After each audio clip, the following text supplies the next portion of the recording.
I recall two conversations took place 5 years ago. And that just came to my mind as I was seated there. But 5 years ago in Damascus, Syria, I'd arrived to speak. And as often happens, the Secret Service comes to the door and they take me to the Chief Intelligence Officer. It's not the most pleasant afternoon you spend, even though they've got all the baklavas and all the coffee that'll keep you awake for a few years in front. And the Chief of Intelligence, twirling his beads in his hand, looked at me and he said, "Mr. Zacharias, welcome." He said, "We welcome you here. We know who you are. We know what you speak on." He said, "I have just one caution for you as a guest in my country. Please do not get into politics." I said, "I can assure you, sir, I will not." I said, "I want to thank you." He said, "Yes, you are welcome here." I said, "Since I am your guest, will you help me understand the political situation here, just so I can be apprised of what you think is going on?" He says, 5 years ago, I said it on a broadcast after I came back from there. He looked at me and he said, "Let me tell you something. I give this part of the world no more than 5 years and the whole thing is going to blow up." I said, "Are you serious?" He said, "Yes. No more than 5 years, the whole place is going to blow up." I said, "I'm not sure exactly what you mean and the extent to what you mean, but it has to be very sobering." He said to me, "We need people like you here. Please keep coming." I was shocked. I walked out of there, and he was one of the first people assassinated when Damascus got into its turmoil. Amazing. I wrote to my host from there and I said, "Was he the man I met with?" And he wrote back and said, "Yes." I said, "That's incredible." From Damascus, I drove on into Amman, Jordan. We got into Jordan. And while we were, we flew there. As I was driving from the airport, we were in our traveling clothes. My wife was with me, my colleagues and I. And we got a call from the palace from Prince Raad, who was the last heir to the throne of Iraq. And he asked if he could meet with us. And I had never met him. I had no idea he even knew we were in town. So the gentleman who called us from his security, I said, "We're not suitably dressed. We're in our casual clothes. Most of my buddies are in their jeans and so on." He said, "We have a 15-minute window of opportunity. We want you to come now." So we drove into the palatial precincts out there. And I walked in, sort of trying to button up whatever we could. We sat down. Prince Raad, who's a very distinguished man, leaned over and he said to me, "Thank you for coming." Not sure how to take this conversation. I said, "Your Excellency, what do you think is the greatest need in your part of the world right now?" I just sort of threw that question out. And the way he answered it was obvious. He had thought through that question before. He leaned over and he said, "Two things: leadership, and a leadership that can be modeled to our youth." He said, "If we don't have the leaders, we will lose the youth, and all turmoil and bedlam will break loose out here." How those two conversations were connected, neither knew of the other. And as I was sitting here listening to John, unfold all that is going on and thinking of the Middle East and the crises and the kudzu type effect it has, the yeast-like effect of how it spreads and with its tentacles takes over the better part of the world. And what I see happening in the young of this world is that very few of them have models left anymore, so that they could look to someone and say, "That's the way I want to model my life." When hate is sown, when discord is sown, when unhappiness is sown, when vengeance is sown, that's what sprouts up in the next generation. And so what I want to talk to you about, ladies and gentlemen, in the few minutes that I'll take here, is a question that Solomon asked of himself. What is worthwhile to do under the sun? This was a man who fed 14,000 at his palace every day. He said he had accumulated and accomplished more than anybody in his time. He had a harem, He was an architect. He'd built beautiful buildings. He knew all about agriculture. And he said, at the end of it all, I came to this question: what is worthwhile to do under the sun? Is it all a chasing after the wind? And so I say to you that at the bottom line of all that goes on is this unanswered question: what makes your life worthwhile, and what makes my life worthwhile? When I was 17, I was on a bed of suicide. I'd never opened a Bible in my life. I'd never opened a religious book in my life. Unlike John, who was a good student, I was at the opposite end of the spectrum. I was addicted to failure because my goals were on the sports field. I didn't like books. I didn't like reading. I just wanted to play cricket. And when my father took us to church, I decided to memorize the prayer book so that I would know how long we were from finishing this thing. And I knew exactly at about the 7-minute mark to go.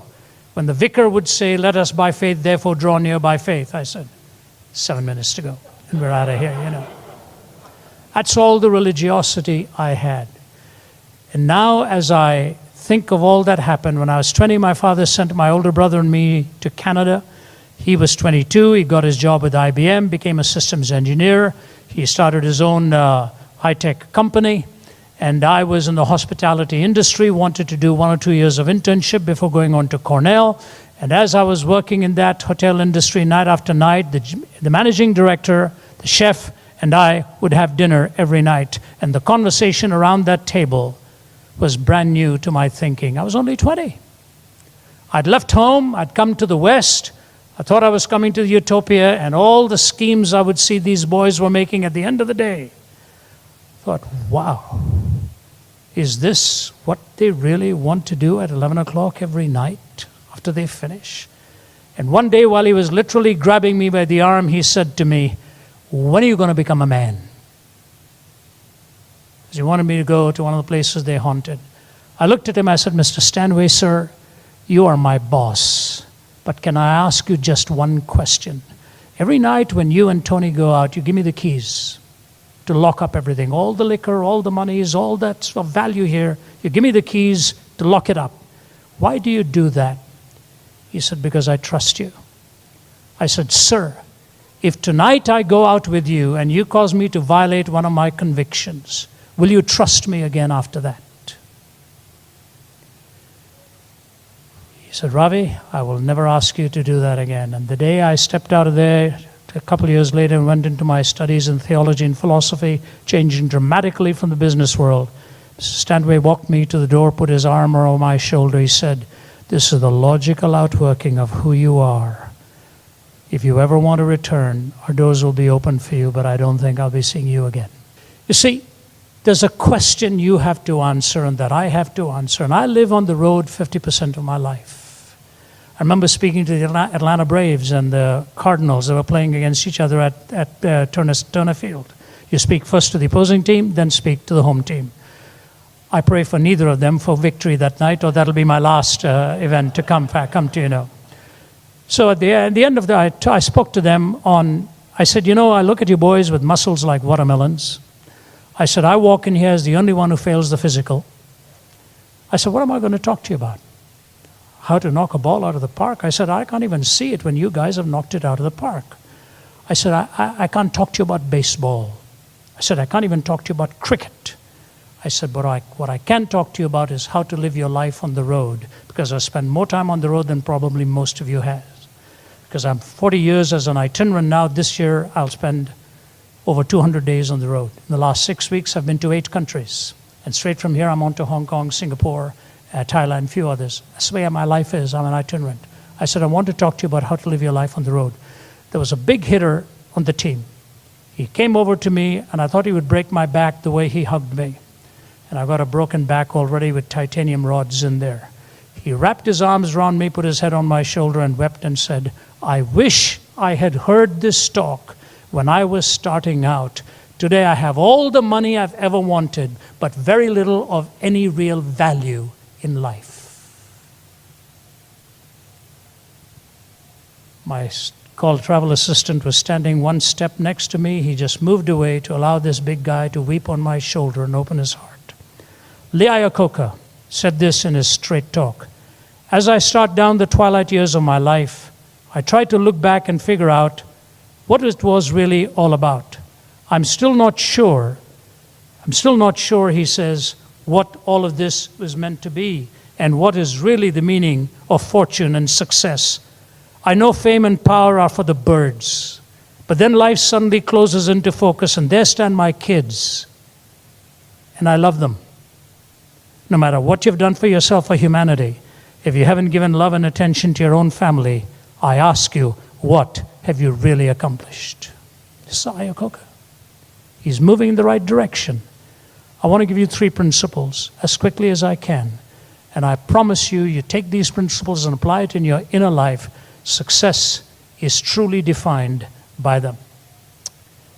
Gideon is taking 32,000 men to face a daunting enemy.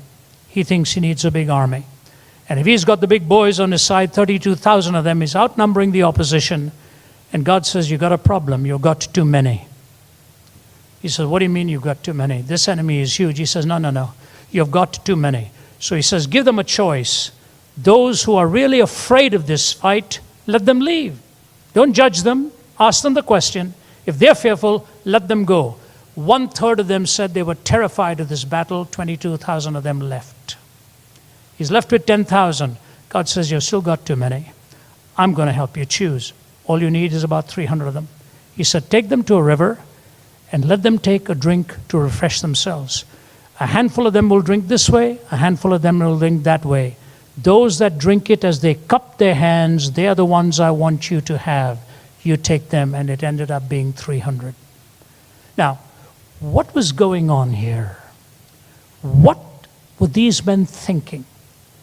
When they went to the water to kneel and drink before a battle, they weren't suspecting at all what was going on. And the reason is this. Please hear me. Anything that refreshes you without distracting you from, diminishing, or destroying your final goal in life is a legitimate pleasure. Anything that refreshes you without diminishing, distracting, or destroying the final purpose in life is a legitimate pleasure. We need refreshment in our lives. I was in Jakarta, Indonesia 2 weeks ago speaking to the Lipo Group people. And the CEO of the Lipo Group, after I'd spoken 6 times and been there, did something for my wife and me we'd never had done before. And you know, when you're a public speaker, you don't like to tell these stories because it doesn't really serve your purpose. But I'll tell you what he did. He said, Ravi, you've been on the road for so long. I've set aside 5 days to give you and your wife a break. And he brings in his plane and he flies us to a tiny little island where there's a yacht waiting with his crew. And my wife and I, we've been married 42 years. And he puts Margie and me in that yacht. And we are cruising for 48 hours to the pristine blue waters of Indonesia. And one night we are standing in front of an island where we pull over, and in this mangrove see nearly 1 million bats take off to go for their feed and come back at dawn the next day. Then we went to Komodo Island, where there's about 2,000 of these huge dragons. And we're watching them. And we come back, and then he flies us on to Bali, where we spent 2 nights. And then I went on to Singapore to speak. My wife flew back to Atlanta. She writes and she says, thank you for 5 beautiful days. Refreshment. To have the one you love and to have the beauty around you. So enriching. But you know, you've got to be careful with what refreshes you so that it doesn't take away from you the ultimate purpose of what life is all about. I wrote to James Riadi and I said, James, I'll never be able to thank you enough for what you did for my wife and me for these 5 days. Never had anything like this. Thank you, sir. And he just wrote back and said, God bless you. I'm glad you went away from there rested. What is your purpose in life? You know, ladies and gentlemen, if you desacralize life at its essence, everything becomes profane. As Chesterton said, there's only one angle at which you can stand straight straight, and many, many other angles at which you can fall. Here's the point. A man comes to Jesus and says, "Is it all right to pay taxes to Caesar?" I truly wish Jesus had answered that differently. It's one of the most hurtful answers he ever gave, especially on April 15th. Jesus said, "Do you have a coin?" He said, "Yes, give it to me." He looked at the coin and looked at the man and said, "Whose image is on this?" He says, "Caesar's." He says, "Give to Caesar that which belongs to Caesar, and give to God that which belongs to God." As an apologist who does open forums, the questioner should have had a comeback question. The comeback question should have been, what belongs to God?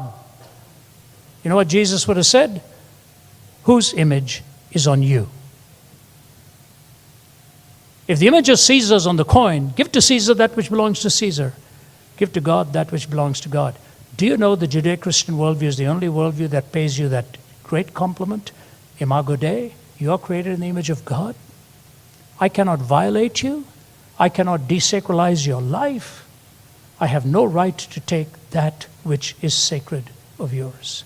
Which leads me to the second. Secondly, as Gideon and all go on to battle, David is in battle as well. Most of our characters revealed in battle. David is in battle and he's thinking back of home and he says, "Oh my, a drink from my well at home in Bethlehem, what a delicious thing it would be." You know, I travel a lot. I used to live in Toronto for 10 years. My wife's Canadian. One of the things I loved to do when I came back to Toronto was to take a drink out of the faucet. Because in Toronto, one of the cities I lived in, the water comes so cool and refreshing. You go straight, you don't need to go to the fridge, just go to the faucet. I don't know whether the land is so frozen most of the time that keeps the water cold. I don't know what it is. Just enjoy it. Now when I come back to Atlanta, once upon a time when I first moved to Canada, the Indian restaurants in this part of the world were a disgrace. Now they're some of the finest in the world. And I come to Atlanta and my wife knows exactly where we're going to go the first night. Go out and have a nice dinner at the Indian restaurant there called the Palace. But more than that, just to get into my bed again after being on the road, my own bed. When you're traveling, you have those dreams of home, what you want to do. David says, "I wish I could get a drink of water from my well." 3 of his biggest fighters get behind the enemy ranks, get to that well, fill up a pitcher, come back to him. Ta-da! Want a drink, David? And David is about to pour it, and he says, "Where do you boys get this from?" So David, "It's from your well in Bethlehem." So how'd you do it? So we snuck behind enemy lines. "You guys put your life in jeopardy?" "Yes, sir. We admire you. We love you. Want you to have it." David's about to put it to his mouth, takes it down, pours it onto the ground and says, "I cannot jeopardize the sacred right of another person to enjoy something for my pleasure." If he had reacted the same way when he saw Bathsheba, all of Old Testament history would have been different. Ladies and gentlemen, especially to you gentlemen, I want to say this. We need to know where our boundaries are, where the lines are that we need to draw. What is sacred? What is fulfilling? And I know whereof I speak. 4 decades on the road and the temptations never diminish. There's always somebody who wants to buy you. There's always somebody who wants you to cross a boundary. And as Chesterton said, whenever you remove any fence, always pause long enough to ask why it was put up there in the first place. When you're traveling, you have those dreams of home, what you want to do. David says, "I wish I could get a drink of water from my well." 3 of his biggest fighters get behind the enemy ranks, get to that well, fill up a pitcher, come back to him. Ta-da! Want a drink, David? And David is about to pour it, and he says, "Where do you boys get this from?" So David, "It's from your well in Bethlehem." So how'd you do it? So we snuck behind enemy lines. "You guys put your life in jeopardy?" "Yes, sir. We admire you. We love you. Want you to have it." David's about to put it to his mouth, takes it down, pours it onto the ground and says, "I cannot jeopardize the sacred right of another person to enjoy something for my pleasure." If he had reacted the same way when he saw Bathsheba, all of Old Testament history would have been different. Ladies and gentlemen, especially to you gentlemen, I want to say this. We need to know where our boundaries are, where the lines are that we need to draw, what is sacred, what is fulfilling, and I know whereof I speak. 4 decades on the road and the temptations never diminish. There's always somebody who wants to buy you. There's always somebody who wants you to cross a boundary. And as Chesterton said, whenever you remove any fence, always pause long enough to ask why it was put up there in the first place. Think about that. And so I ask you, are there boundaries you have set up beyond which you will not cross? That's what really makes the leader who can mentor the younger ones so that the younger ones can look up to them and say, that man or that woman is my leader, knew what lines not to cross. I've seen this happen again and again in both directions. You know, most of India's leaders who hosted the Commonwealth Games are in jail today because they were bought. They were bought. In Hindi, they say, "Mej ke niche," under the table. It's under the table. It's under the table. When I was in France having dinner with the leader of their business school and the head of Carrefour, the CEO, both of these men were completely non-theistic in their thinking. I was hosted by a Chinese businessman who's become a close friend, and my wife sitting next to me. And they asked me, what do you normally speak on? I said, well, sometimes in schools I'll speak on ethics and so on, trying to find some common ground. Do you know what the president of the business school in Paris told me? One of the best in all of Europe. He said, we don't teach ethics in our school. I said, really? So conversation changed. A few minutes later, we were talking about the election coming up in which Hollande was going to win. He said, you know, we had 3 of our graduates running, but they all knocked themselves out. One was an alcoholic, one was a womanizer, and the third was arrested for corruption. And my wife leaned over and said, maybe they should be teaching ethics in their schools. I said, shh. The whole issue, what do you compromise? Now, when I think of a principle like that, you know, not to jeopardize the sacred right of another, as far as I know, I haven't sold my soul to anybody in my travels. I haven't sold my convictions, as far as I know that. But then I look back after 4 decades on the road and I see my children now grown up and 3 little grandchildren. And I say to myself, boy, they're now adults. The 18 years came and went so soon. Did I sacrifice them as I was about what I thought was a noble profession? Most of our problems that are going on in our cities, because there's not a father or a mother there to give them the values and give them the ethics that helps a young man to be a gentleman and a young woman to grow up to be a young lady, so that they know what virtue is all about and what respect is all about, and the way you speak to people and the way you treat your fellow human being. This stuff has to be done at home. That's how we produce leaders. This stuff has to be done at home. You produce a young man and a young woman who carries with dignity that life. And so, as I leave this with you as my second thought, I just want to look at this thought and close with a final idea. Drs. Minath and Meyer, talking about businessmen, say this: we are convinced that many people choose happiness but still do not obtain it. The reason for this is that even though they choose to be happy, they seek for inner peace and joy in wrong places. They seek for happiness in materialism and do not find it. They seek for joy in sexual prowess but end up with fleeting pleasures and bitter long-term disappointments.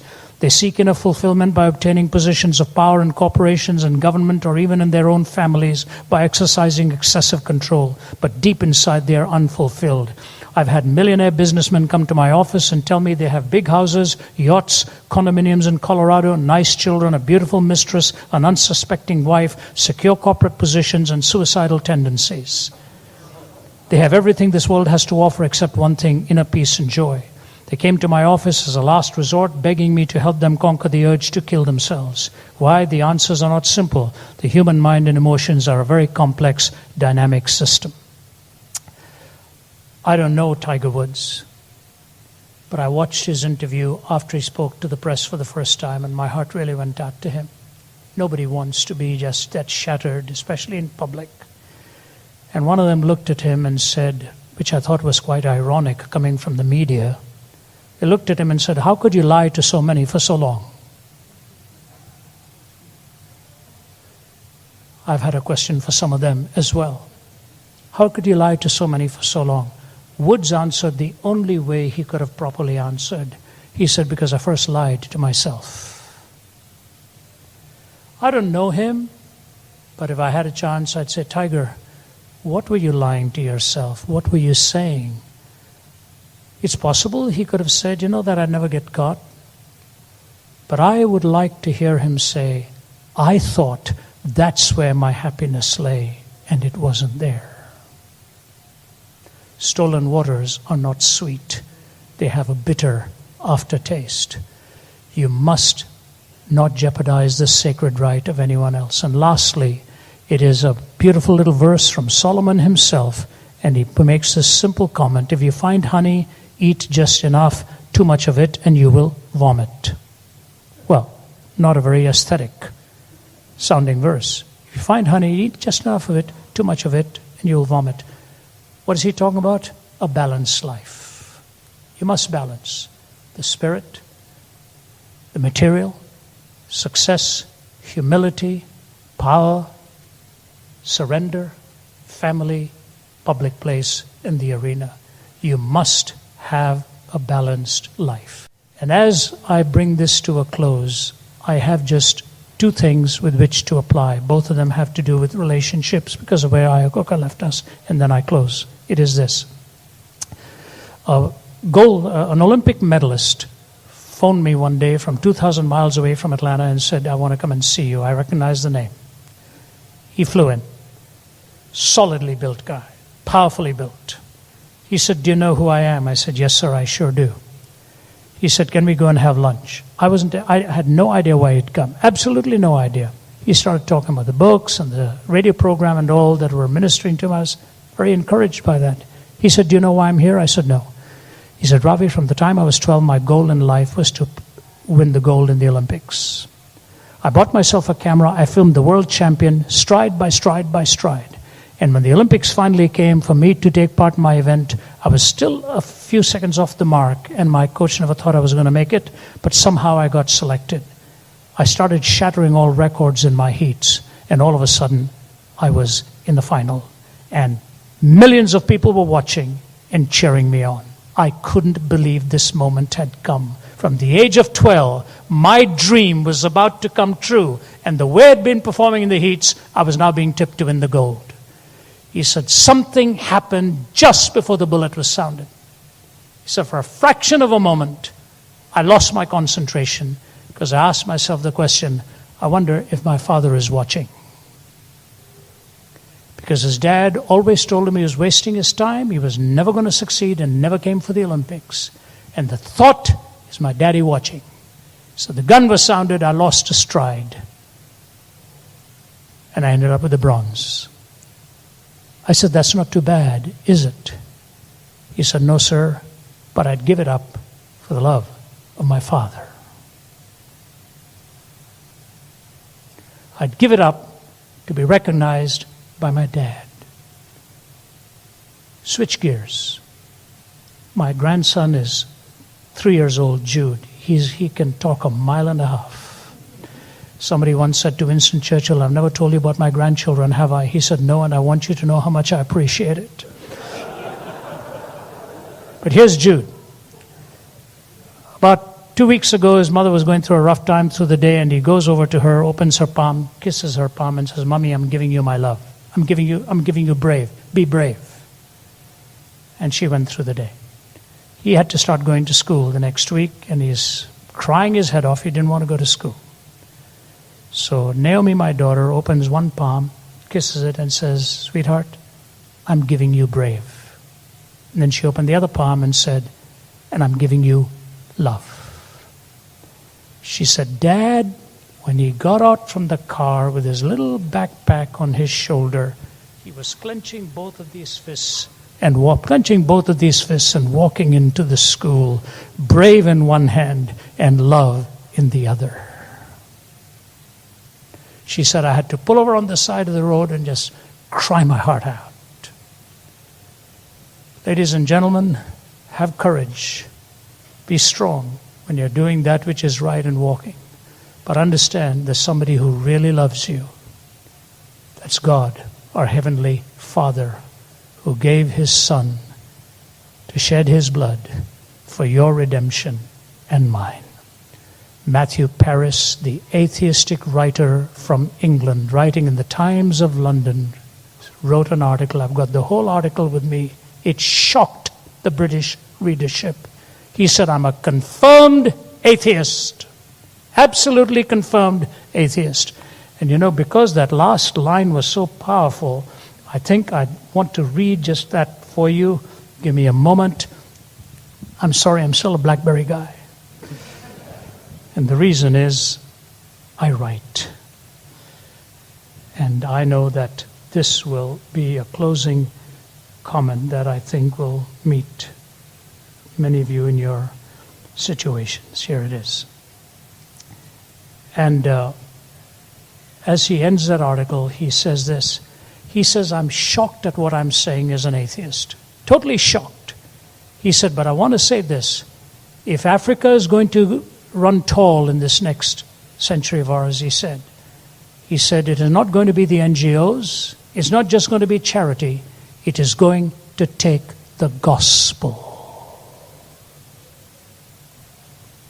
He said, the change of heart is the only thing that is going to change this continent. And he goes into detail. He said, I'm stunned at myself saying what I am, but I've just returned from there. Talks the swagger of the big tribal system and so on. And he says how critical it is that the heart of humanity be changed. And he said, I know of no other way except the gospel of Jesus Christ that will change. And then he ends this in this brilliant paragraph. And I'm afraid the worldview there has to be supplanted by another. Removing Christian evangelism from the African equation may leave the continent at the mercy of a malign fusion of Nike, the witch doctor, the mobile phone, and the machete. I don't think it's just Africa, it's the whole world. Otherwise, it'll leave us with a malign fusion of extraordinary ability and unmitigated evil. The heart of humanity has to change. For that, I know only the gospel that can do that.